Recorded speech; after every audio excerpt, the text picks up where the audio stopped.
When shopping for your home, you will discover that most homes on the market are resales. Yet 1 out of every 4 home buyers purchases a new home.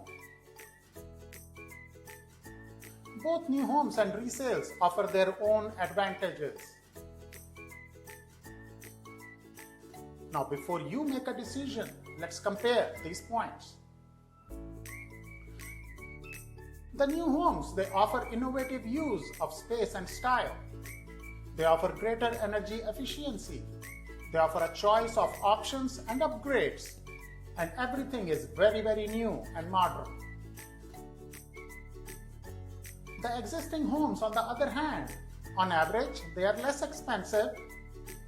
They often are in established neighborhoods with mature landscaping. And these homes, their foundations have already settled, eliminating possible problems that arise from this happening after the purchase of your home. As you can see, there are advantages to both. Most people consider both new and existing homes before they decide to purchase.